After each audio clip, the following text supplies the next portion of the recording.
You know, it's wild. Literally a single misconfigured file. That's really all it takes for an attacker to turn a tiny, low-level foothold into a total system compromise. Welcome back, Junior Defenders. Let's just go ahead and recap our recent jump into the Linux CLI, and we're going to launch right into the grand finale of Module 1. So, in our last session, we got super comfortable navigating the command line. But today in this explainer, we're taking that knowledge and applying it directly to the core of system security. We're focusing exclusively on Lesson 8 of your CSRP curriculum. All right, today we're really shifting your mindset. We're moving from just, merely navigating a system to actively defending it. And honestly, this is an absolutely crucial perspective for your ISC2 CISS certification journey. We're no longer just looking around. We are literally building fortresses here. We're securing the operating system boundary. Think of the OS as the front door to your organization's data. If your permissions are weak, well, that door is basically wide open. So let's make sure we lock it tight. Okay, here's our roadmap for today. 1. Identity and root access. 2. Mastering Linux permissions. 3. SUID, SGID, and sudo. 4. The hardening checklist. 5. Privilege escalation defense. And finally, number 6, your Module 1 graduation. Let's just dive right in. Section 1. Identity and root access, the core of system security. We've got to start at the absolute foundation of all system defense, which is knowing exactly who is on your machine and, crucially, what roles they play.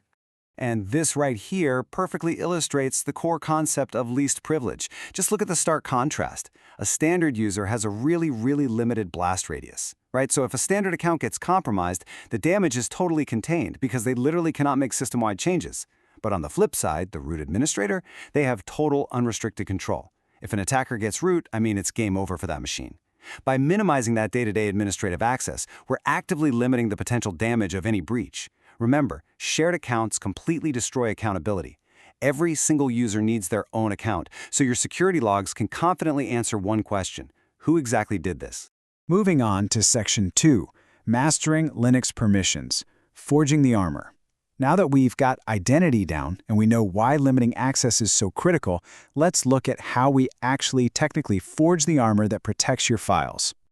Okay, so think of these numeric modes like a security scorecard for the owner, the group, and then others. In Linux, permissions are always broken down into those 3 buckets. So, for example, look at mode 600. That 6 gives the owner read and write access because it's a 4 for read plus a 2 for write. The zeros, well, they mean everyone else gets completely locked out, no access.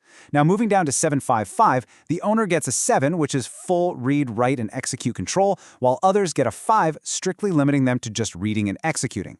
Getting the hang of this numeric shorthand is exactly how you surgically control your data. To actually apply those numbers in the real world, you're going to rely on these 3 primary commands constantly as a defender. Chmod is how you change the mode or the actual permissions, like, say, locking down a finance folder with chmod 770 so only the owner and that specific finance group can get in. Then you have chown, which lets you change the actual owner of the file. And finally, chgroup, which lets you assign a file to a specific department's group. Together, this toolkit is how you lock down unauthorized access to your critical data. Up next, Section 3, SUID, SGID, and sudo, Advanced Privileges. Let's see how our foundation builds into some advanced and, honestly, potentially very dangerous permissions. So, this reveals a huge double-edged sword in Linux. SUID stands for Set Owner User ID. When a binary has this bit set, it runs with the power of the person who owns it, which is usually root. SIGD is super similar, but it runs files with the privileges of the files group. Now, this is actually necessary for routine stuff like when a user changes their password.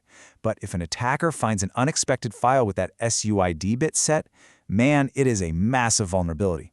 They can exploit it to execute their own malicious commands right as root. Which brings us to a much safer alternative: sudo. Instead of just, handing out the root password to everyone or relying on those dangerous SUID bits, defenders use the sudo command. By configuring the etc/sudoers file, you can securely delegate highly specific administrative tasks to standard users. So maybe a user is allowed to restart a specific web service using sudo, but absolutely nothing else. It keeps the system safe, enforces that least privilege we talked about, and maintains really strict accountability. Section 4. The hardening checklist. Proactive defense. Okay, it's time to raise your shields by applying strict configuration management to stop these attackers way before they can escalate their privileges.